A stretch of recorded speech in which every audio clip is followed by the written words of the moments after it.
Alright.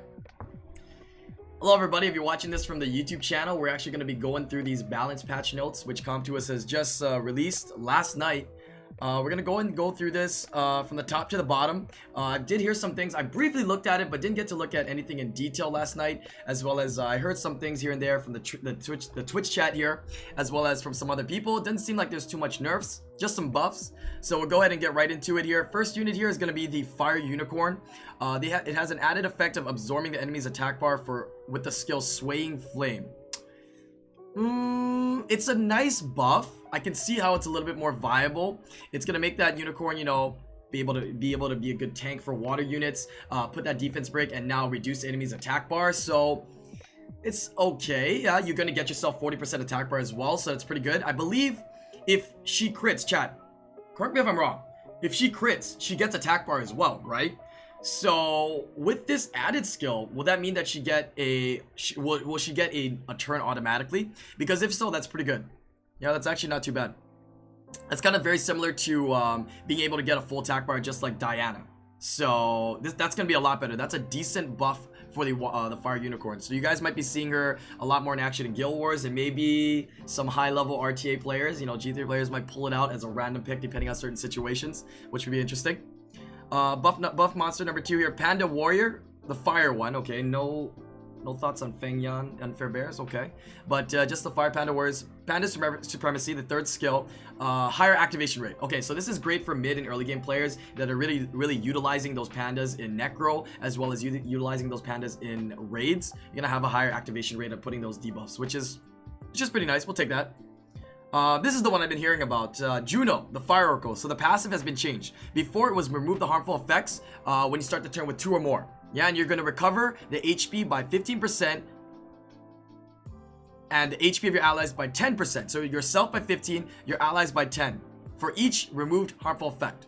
Alright, that's how she was before. That's how she was for a very long time. They finally have changed her, and they've changed her to remove all harmful effects if you start the turn with harmful effects.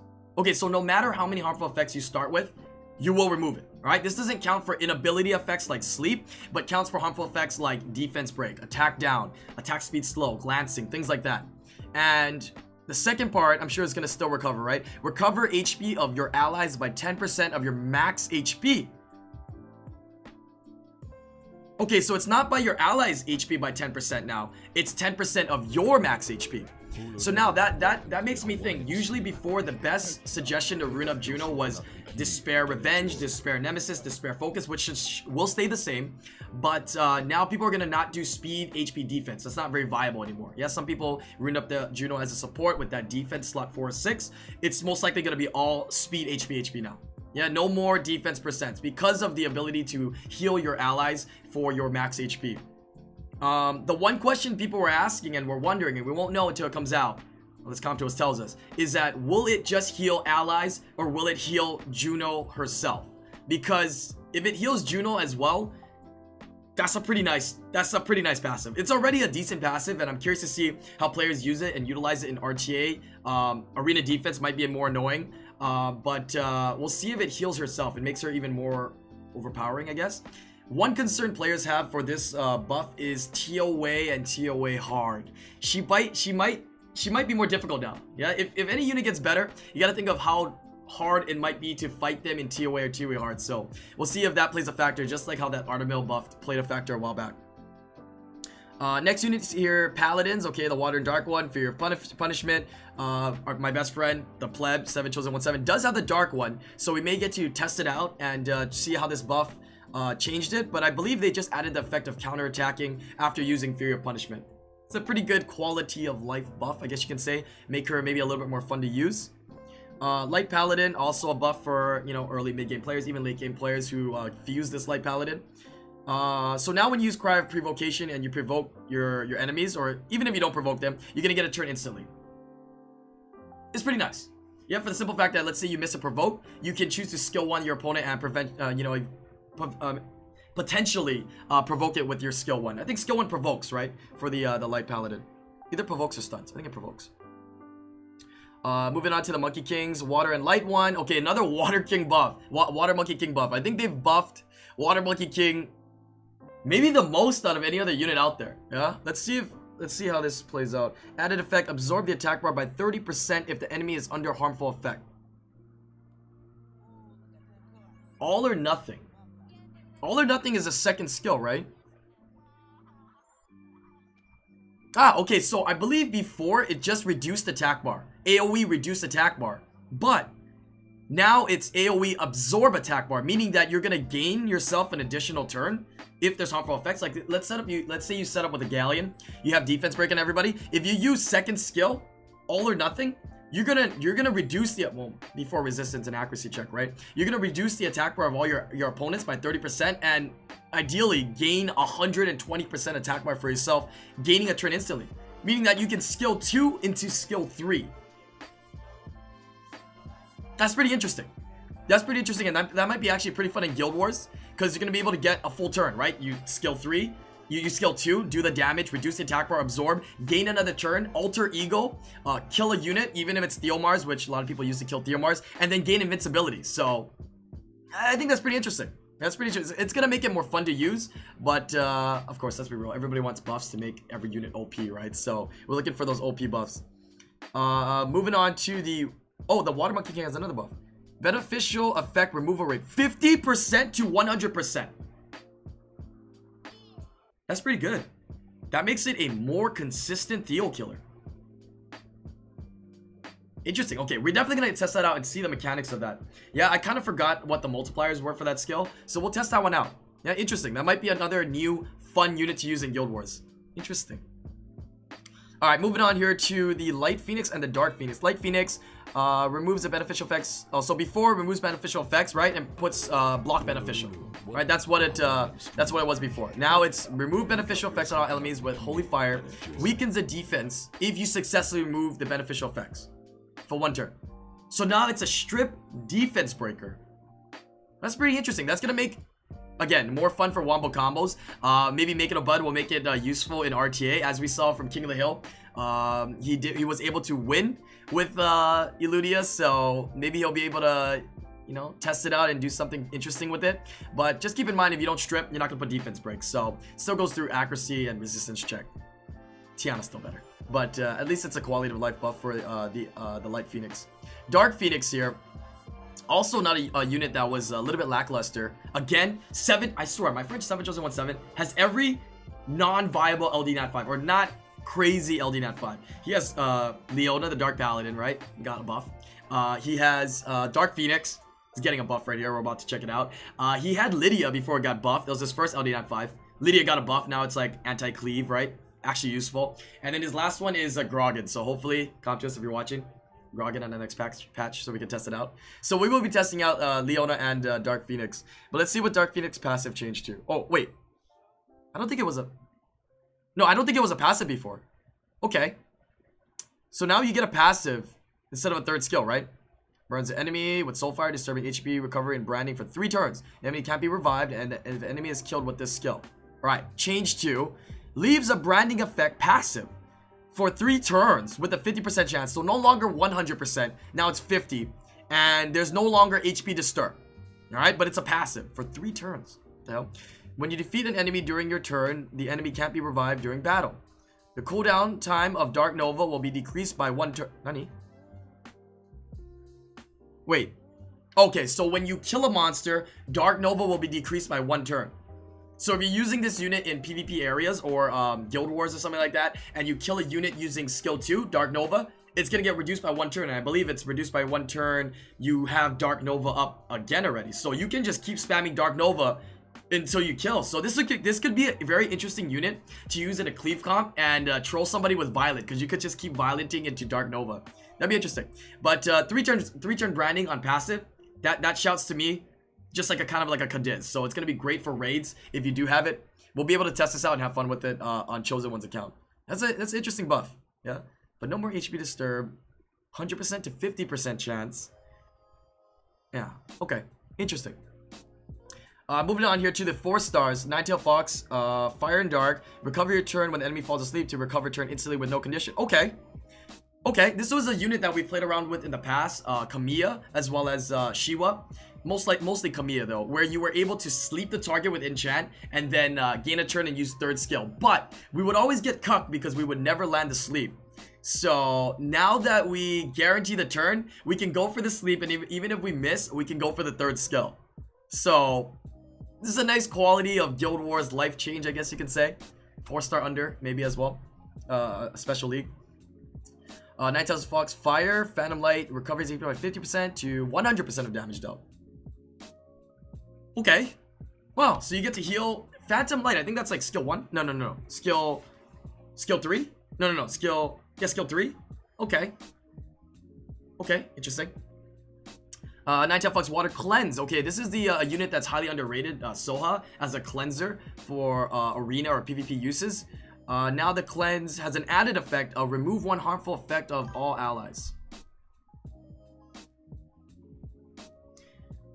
Okay, I mean, most of the times when people were using Soha before, they were primarily using it as a stripper. So if you're using it as a stripper, you're usually getting first turn, right? So you have first turn, you do this added effect does nothing because you don't have harmful effects on your allies, right? So this is more of a long-term battle kind use. So expecting to use it in maybe like Guild Wars in the long battle, or, you know, arena in the longer battle. So, okay, it's interesting. Interesting. Doesn't really work well, in my opinion, with the mechanic of what people have been using Soha for. So, okay. With Nighttime Fox Sweet Talk, increase the damage dealt to enemies under harmful effects by 50%. Okay. Yeah, it just means that you're going to do more damage, because most of the times if you use her as a cleaver, a rank, you're most likely going to be having defense break on the opponent, right? So you just basically do 50% more damage if they have that defense break or whatever harmful effect. Let's see here. Light Nine-Tailed Fox, reincarnate, decrease the cooldown by 1 turn, 8 to 7. Okay. Doesn't really change much about the mechanic and multipliers or anything about the light Nine-Tailed Fox, but could be more viable. We'll test those Nine-Tailed Foxes again, the light and the dark one, in the future. Assassins, Fire, Water, and Light. Dark Verdict. Okay, I mean Death Verdict. That's the one that puts branding, right? Added effects. Silence the target for 2 turns with a 75% chance. Oh, that's not bad. So now you brand and silence? That could be pretty useful, actually. That actually makes her a more viable unit for Guild Wars as an attacker, because being able to silence a unit in cleave teams is actually pretty strong. Huh, shield will cleave, yeah. Definitely for shield will cleave. In certain situations where you know you're going to buff first and move first. Okay, it's interesting. It's not going to help with any PvE content though. I'm thinking like dragons or raids. Raids, now that you put silence, and if your allies don't have silence, right? You put silence, you get that extra, you know, that extra support help. Yeah, you put more harmful effects, so you get more contribution into raids, even though silence does absolutely pretty much like nothing for the raid boss, but makes you look better, right? Okay, so make sure you guys build up Stella if you guys want to have higher contribution in raids. Kappa. Wind and Dark Assassin capture opportunity, decrease the cooldown from 6 turns to 5. Okay, it's nice. Oh, I heard about this one. Brownie Magician. This one's interesting. Draco, highly underrated immunity buffer. Yeah, he buffs attack bar, he buffs immunity. He's like a budget Velajewel. So now the third skill, Whistle, which is the immunity and attack bar buff, has a added effect of granting 1 effect out of these. So a random effect of attack, increased defense, increased attack speed on all allies for 1 turn. So when you buff now, you're gonna get immunity 1 turn of one of these buffs and the attack bar boost. So that could be interesting to use. That could be very interesting to use, actually, to be honest, as a spare immunity buffer. You might see that unit used a lot more now, especially by a lot of players who don't have immunity buffers or something like Velajewel. All right, okay. That's actually very nice. I like that buff a lot. It helps out a lot of players. I like that. Anything that helps out a lot of players, whether it's PvE or PvP content, where it's a little bit easier to obtain the unit where it's like a 4-star instead of a 5. I usually prefer those. Fire Fury again. What did they do now? The chance of increasing harmful effect by 1 turn is being increased by 5%. All right. They're trying to buff the Fire Fury for some reason. They've been doing it since last patch and this patch too. Okay. Sylph, Cyclone, cooldown decrease, okay. Sylph, Wind, Awaken, decrease cooldown, okay. damage is equivalent to the attack power, change to attack power and attack speed. So when Sylph having that attack speed lead in arena, now being a little bit more viable to bring in for that lead skill as well as an attacker that'll do more damage for your arena offenses. Okay. Water Sylph Tyrone. Monster that DJKJK just can't summon. Decrease the cooldown by 1 turn, 6 to 5. The Hailstorm. Okay. Sylph, Light, Double Cyclone, absorb the attack bar by 20% with a 20% chance. It's an added effect. Okay. Elven Ranger Dark. I told you guys, alright. I told you guys, Elven Rangers have been very lackluster. Okay? And, Comtu has given them a transmog, so I knew a buff of some sort would be coming out. Dark Elven Ranger, supportive fire, attacks. Oh yeah, used to only attack 1 time. When any of your allies or anything got attacked, he would revenge back with 1 attack. And now it's gonna be 3. And the total damage has also increased. Okay, it's a buff. I already have it made. We will rune it up and we will use it for Necro. I can't see it used anywhere else though. But okay, thanks Comtuous. Okay, Necro. It's gonna be better suited for Necro now. Thanks. Okay, great. I thought I was expecting a little bit more. Elven Ranger Firewind Dark.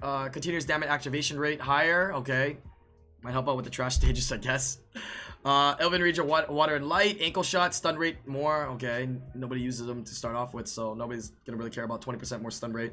Water and Trap. Decrease attack bar of enemy by 30 to 50%. Again, alright.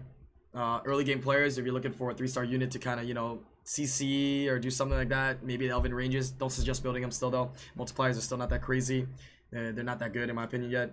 Elven Ranger Light, everybody gets this. Increase the amount of damage by 15%. Holy crap. A whopping 15%. Wow. 15% of a small number is still a small number. True or false, chat? Gonna get some Island Smarts in chat. Alright, that's it for the buffs here. What is skill level of monsters have been modified? Passive, okay.